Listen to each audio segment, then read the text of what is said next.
y a énormément de Français qui sont un petit peu choqués. Ils ne sont pas choqués tant de l'aide à l'Ukraine. Ils sont choqués que quand eux, ils demandent quelque chose, on fait semblant de rien. On ne les écoute pas. Et je prenais l'exemple de Donald Trump. Je disais la dernière fois, je disais encore avant-hier, je disais Donald Trump, voilà, moi je suis qu'on aime, qu'on n'aime pas, qu'on adhère à tout sur ce que fait Donald Trump. Voilà, personne ici n'adhère à tout ce qu'il fait. Mais il a une qualité, Donald Trump, c'est qu'il a été élu par les Américains et il fait ce que lui demandent les Américains. Exactement. Ouais. Exactement. Donc c'est ça le truc. Il fait ce que lui demandent les Américains. Les Américains commencent à être inquiets sur leur pouvoir d'achat. Oui, mais les Américains lui ont demandé quelque chose. Il fait exactement ce qu'ils lui ont demandé. Donc arrêtez de dire des bêtises. Nous, on va élire des mecs qui font tout le contraire de ce que leur demandent les Français. Ouais.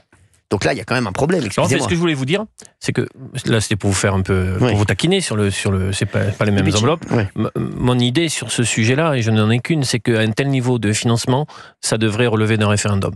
Ouais. C'est-à-dire le peuple souverain devrait dire est-ce qu'on continue ou pas. Et je rappelle, si on continue, dans quelle mesure. Très bonne idée. Puisqu'on cherche des thèmes de référendum, en voilà un, Monsieur le Président. On rappelle qu'il a promis des référendums lors de ses vœux aux Français. Oui, tout à fait. Voilà. Ça, c'est un bon sujet. Je suis d'accord avec D'Artigol. Et on n'a pas une nouvelle des référendums. Il y en aura probablement pas, comme à chaque fois. Ouais. Il avait dit que ça devait arriver là au début de. Ma mère aussi devait arriver dans l'émission. J'avais vu. Merci. C'est bon les mecs. Non, mais faut arrêter. Non, mais c'est une bonne idée d'Olivier, effectivement. Très bonne idée. Olivier, elle a les yeux qui brillent là. Quand elle dit c'est une bonne idée d'Olivier, elle voit tous les moments qu'ils ont passé main dans la main, tous les deux, les mains en crabe. Non mais c'est vrai sur le port du Havre, encore. Non mais c'est vrai, oui, à Dieppe, en train de lancer des galets. Non mais c'est vrai, ils voient tous les moments qu'ils ont passé ensemble. Merci, c'est vrai. Les deux là, ça aurait fait un beau couple. Ils sont passés à côté. Pour combien de temps? Pas loin. Je vous le demande. J'espère qu'un jour ils vont se retrouver pour l'éternité. D'Artigol et Benaïm. Mais non, mais nous avons une estime mutuelle. Oui, une estime mutuelle. Mettez-vous tout nu et dites-le. Merci. Non, mais c'est vrai. Complètement dingue. Non, mais c'est vrai, une estime mutuelle. Une vraie estime mutuelle, intellectuelle et amicale. Vous avez du désir. Ça a dû vous arriver déjà dans la vie, Cyril. De quoi? Mais d'avoir des amis féminines, bien sûr, avec de l'estime réciproque. Regardez nous deux, Cyril. Bien sûr, Benaïm. Nous sommes amis à la vie et à la mort. Ça existe. Quoi? Nous deux, nous sommes amis à la vie et à la mort. Bien sûr, à la vie et à la mort. À la vie surtout, la mort, on sait pas encore. La mort, allez-y, vous, je vous rejoins.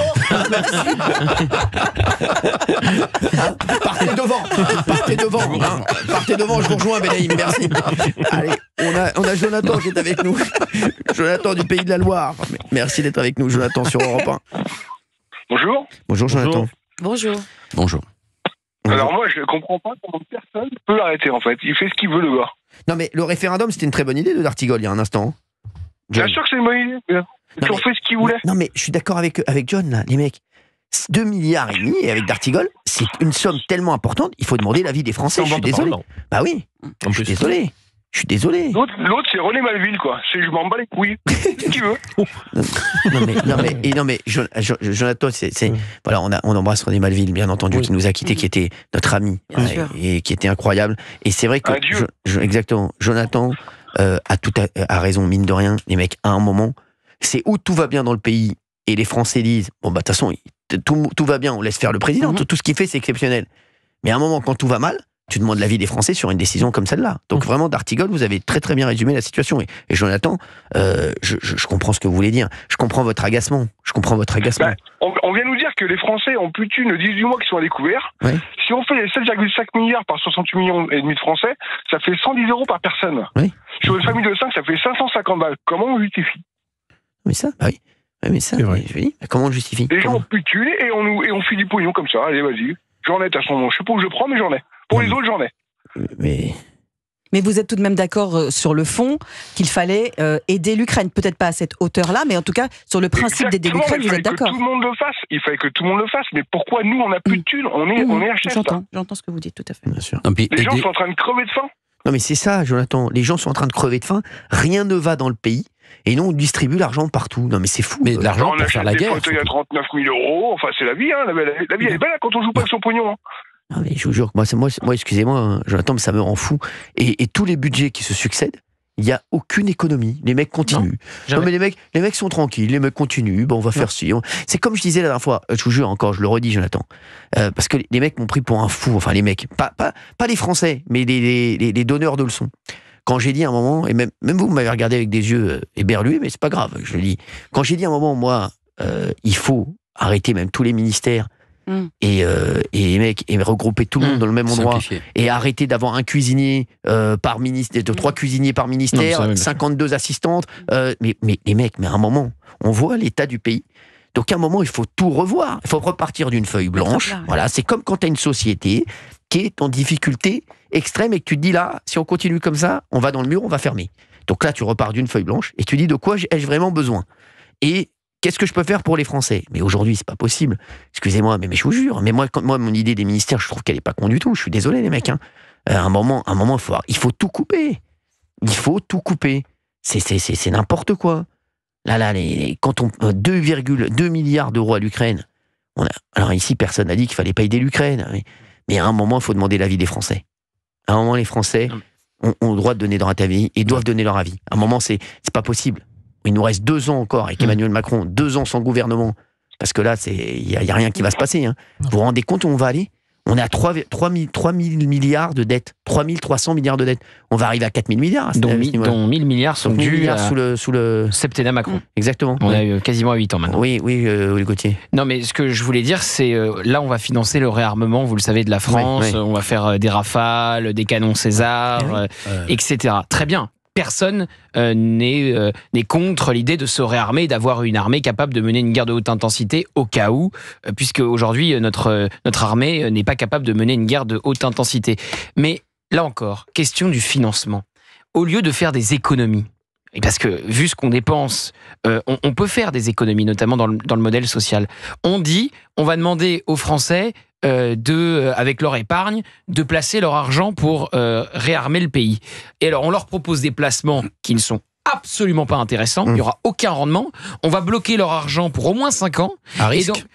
Et donc ça va être encore de la poche des Français en plus de leur impôt. Et donc c'est évidemment pas forcé, c'est évidemment pas contraint, mais il y a un risque que ça soit absolument pas attractif pour les Français, que les Français le comprennent et donc ne placent pas leur argent pour le réarmement. Mais pourquoi on n'est pas capable dans ce pays de faire des économies ?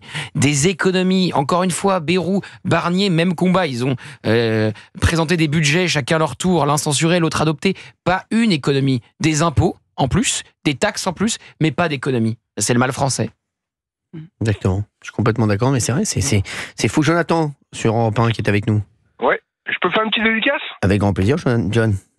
À mon guerrier et ma cacahuète. Ah, votre guerrier et la cacahuète ? Et ma cacahuète. Bon, très bien. Moi, j'embrasse votre cacahuète également. Merci. Que sur la joue, alors. Merci, Jonathan. Merci d'avoir été avec nous. Je vous fais de gros bisous. À bientôt, bisous. Merci, John. Merci, John. Janie est avec nous. Janie de Normandie. Oui. Bonjour. Bonjour, Janie. Toute l'équipe. Bonjour. Merci d'être avec nous sur Europe 1, Janie. Oui, moi aussi je vous remercie bien de pouvoir faire des émissions comme ça où on peut intervenir et dire ce que l'on ressent et surtout ce que l'on voit. Ah oui. Eh bien écoutez, moi ces 2 milliards, je les ai en travers de la gorge parce qu'avec 2 milliards, on pouvait construire 3 ou 4 prisons, 3 ou 4 centres pour des enfants autistes. On en manque tellement. Tellement. C'est vrai. Et même, bah oui, vous avez bien raison, Janie. Et même, il faut penser aux personnes handicapées aussi. Il y a des. Mais bien sûr, autistes et handicapés.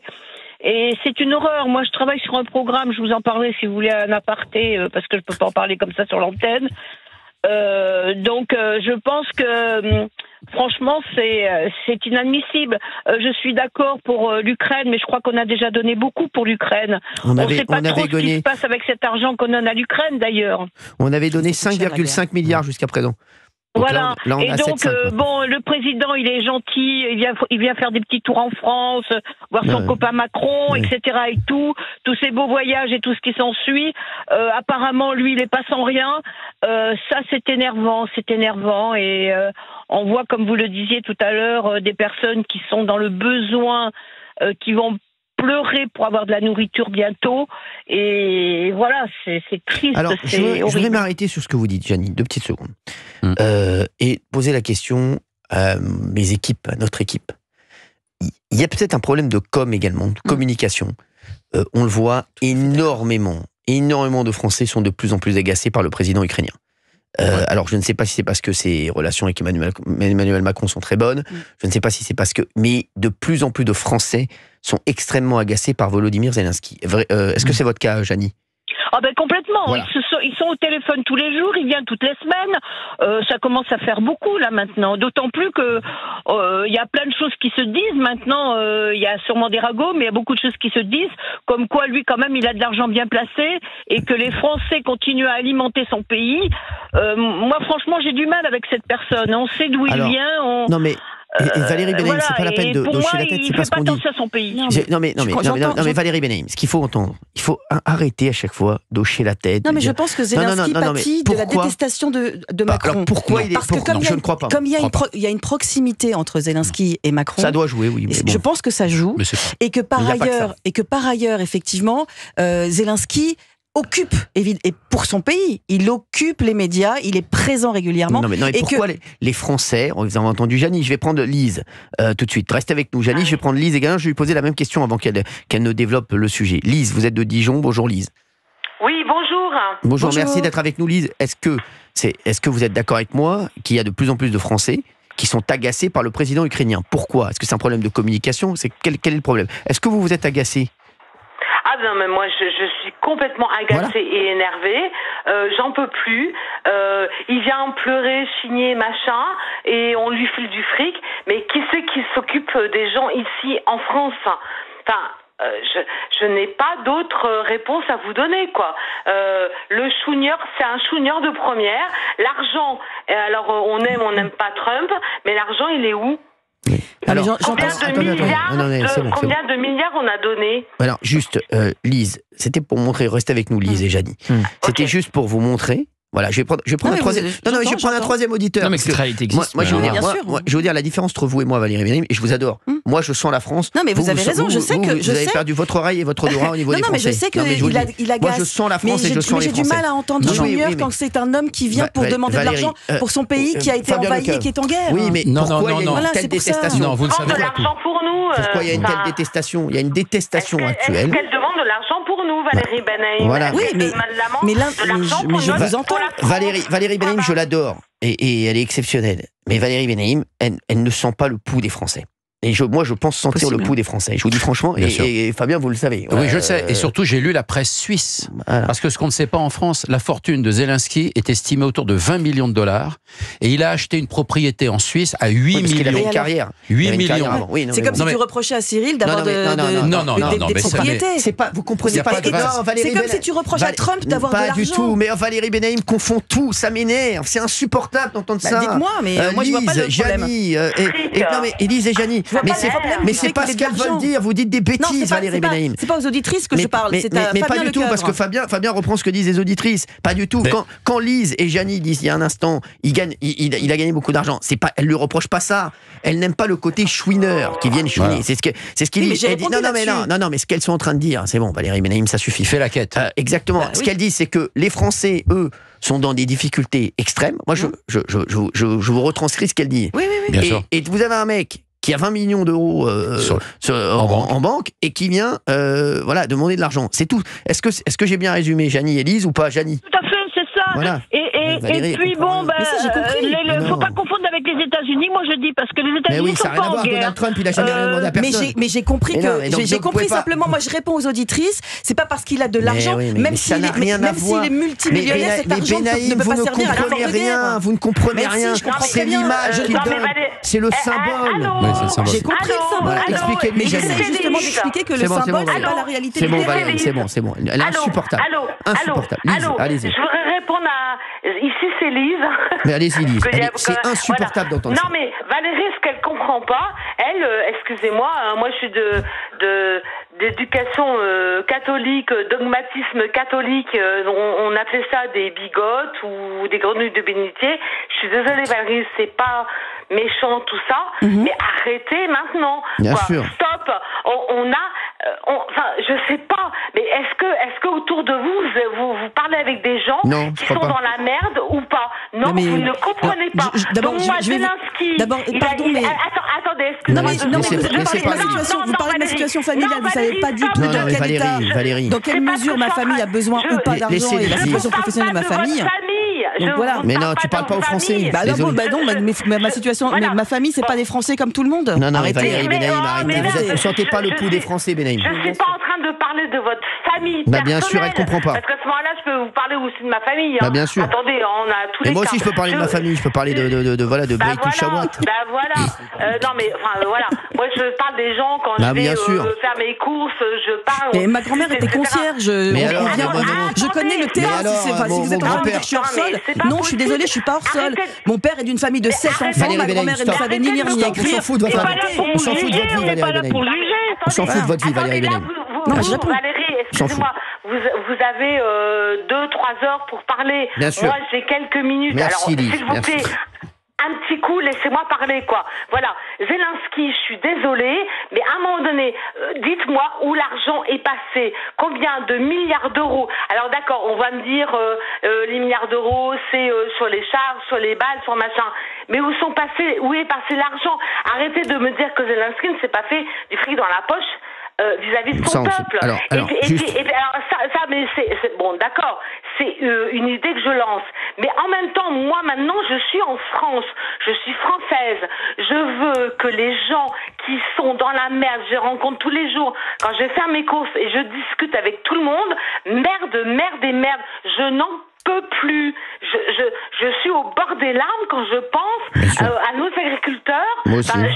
Je vous jure, je suis énervée là. Je n'en peux plus. Les agriculteurs, putain de merde. Mais qu'est-ce qu'on fait pour eux? Alors, qu'est-ce qu'on fait pour eux? Amener les poulets ukrainiens? Mais merde à la fin. Moi, j'essaie avec...